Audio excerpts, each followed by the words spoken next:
আমাদের বাড়ি থেকে কিছুটা দূরেই বসতো রথের মেলা। ছোটবেলায় মোটামুটি রথের এক সপ্তাহ আগে থেকেই বাবার কাছে বায়না করতাম। বাবাকে বলতাম, এবারে রথের মেলাতে গিয়ে অনেক খেলনা কিনবো, তুমি কিন্তু সবগুলোই কিনে দেবে।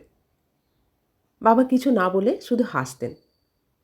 আমার যাবতীয় বায়না, সব কিছুর আবদার বাবার কাছে। বাবাও কোনো দিনও না করতেন না। আমার কথা শুনে বাবা বলতেন, তোর যা যা দরকার সব কিনবি, তুই তো আমার মা, মা আবদার করলে আর না করতে পারি। বাবার একটা স্কুটার ছিল।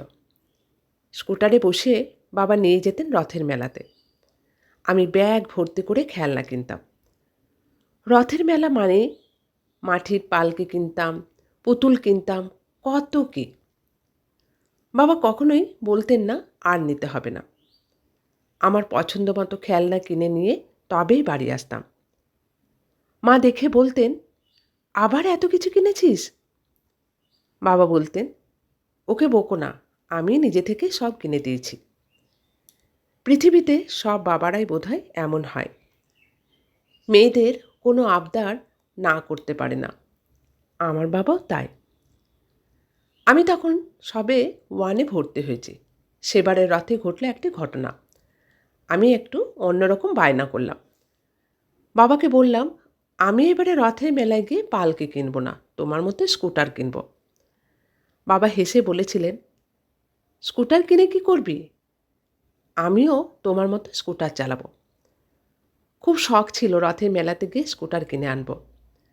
কিন্তু রথের মেলায় স্কুটার খেলনা পাওয়া যাবে কি না এই বোধটাই তখন ছিল না।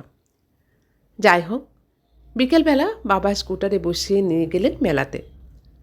তারপর এপাশ ওপাশ ঘুরে রথের মেলায় অনেক কিছু কিনেও স্কুটার কোথাও পাওয়া গেল না। আমি তখন খুব কান্নাকাটি করছি। বাবা আমাকে বুঝিয়ে বললেন, শোন মনি, স্কুটার কিনতে তো অনেক টাকা লাগে, তাই আগে টাকা জমাতে হয়। টাকা না জমালে স্কুটার কিনবি কী করে? তার থেকে বরং মাটির এই ভারটা নেই, এতে পয়সা জমিয়ে রাখবি। তারপর অনেক পয়সা জমে গেলে একটা স্কুটার কিনে আমাকে রথ দেখাতে নিয়ে আসবি। তখন ভেবেছিলাম ভারটা ভর্তি হয়ে গেলেই ওই টাকাতেই স্কুটার কেনা হয়ে যাবে। সেদিন বাবার কথাতেই ওই একটা মাটির ভার কিনে এনেছিলাম। পরে অবশ্য বাবা বলেছিলেন, একটা স্কুটার কিনতে অনেক টাকা লাগে, তার জন্য বড় হতে হয়। বড় হয়ে তুই যখন নিজে উপার্জন করতে পারবি তখন দেখবি স্কুটার কেনা হয়ে গেছে। বাবার কথা শুনে মনে মনে ভেবেছিলাম, একটা স্কুটারের দাম অনেক, স্কুটার কিনতে অনেক টাকা লাগে। তবে সেদিনের সে কথাগুলো বাবা ভীষণ সত্যি বলেছিলেন।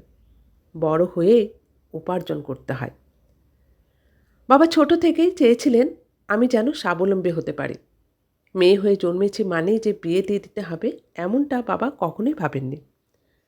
আজ আমি বড় হয়েছি। প্রতি বছর নিয়ম করে রথের মেলাও বসে। তবে ছোটবেলার শখটা পূরণ করেছি নিজের উপার্জিত টাকায়। এই তো গত বছর রথের দিনে নিজের টাকায় একটা স্কুটিও কিনেছি। স্কুটিতে বসে বাবাকে নিয়ে যখন রথের মেলাতে যাচ্ছিলাম, তখন স্কুটারে আয়নাতে বাবার মুখটা বারবার দেখছিলাম। চোখে মুখে সে এক অদ্ভুত খুশির ছাপ। মনে হচ্ছিল বাবার বোধহয় এত খুশি আর কখনো হয়নি। ছোটবেলায় বাবা স্কুটার চালাতে আমি পিছনে বসতাম, এখন উল্টোটা। আমি স্কুটি চালাই, বাবা পিছনে বসে থাকে। যাই হোক, স্কুটিতে বসে বাবাকে রথের মেলায় নিয়ে গিয়ে বললাম, বাবা তোমাকে কি কিনে দেবো বলো? বাবা হেসে বলল, মা রে, তুই তো আমার কাছে রথী, তোরে রথে চেপে রথের মেলাতে আসতে পেরেছি, এটাই বা কম কিসে? জীবনে সব থেকে মূল্যবান উপহারটাই তো তুই দিলি। আমার আর বেশি কিছু চাওয়া নেই, আমি এতেই খুশি।